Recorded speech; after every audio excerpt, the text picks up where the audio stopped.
I'm a professional musician, freelance musician in Los Angeles, do 50 things a month sometimes, it seems. Having the opportunity to sing Paw Patrol is surreal. When I did it, I don't think anyone involved knew it was going to become the success that it is today. I've been very fortunate to make my hobby my living. I do all things music for fun, and sometimes not for fun, but for pay. My grandfather wore hearing aids, my mom wore hearing aids. I believe my teachers told my parents that they thought that I probably had a hearing loss and should get tested very young. There's so much stigma around hearing loss, and the technology in the 80s, was not as small as it is now, and I just didn't want to wear a hearing aid, and I was really reluctant, and I could get by. They said he was borderline for hearing aids at that time. He didn't have to have them, so we opted not to, and of course that was me projecting my insecurities and my the stigma that comes with it. At the same time, I was in bands and I was touring, and the cymbals, and the electric guitar, the monitors.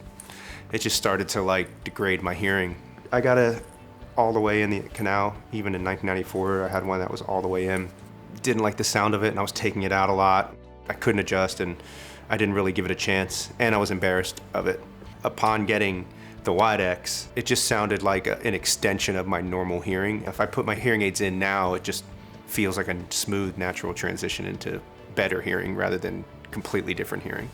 I've evolved all the way now as far as hearing aids are concerned. I used to have a big complex about wearing them, and now it doesn't matter. I mean, the technology and the fact that they match the shell to my hair, it's amazing. I don't have that insecurity anymore, and I'm not ashamed or afraid to tell somebody that I'm hearing impaired.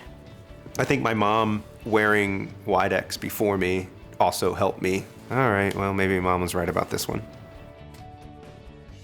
This is my third pair of Widex, but this is my first pair of Moment.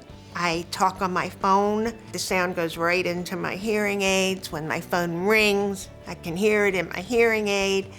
And I was like, wow, this is a noticeably better experience. And then I put the other ones away, and I never put them on again, and I just rocked the Widex.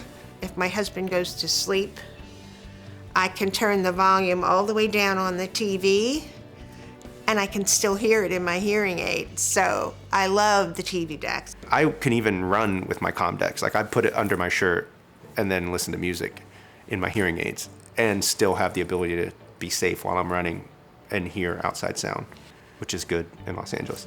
For me as a musician, I don't necessarily want to walk into a session and then people think that I'm going to be less of a musician because they see I'm wearing hearing aids. And it's something that over time I've had to just be actually it's a superpower. I can actually probably hear a little better than you now because you haven't treated your hearing loss, What makes me the most proud of Scott is that in spite of his hearing impairment, he has really been successful in the music industry. And people are amazed when I tell them my son is hearing impaired. They're like, what? He's a musician. Yeah, I know. Widex. Sound like no other.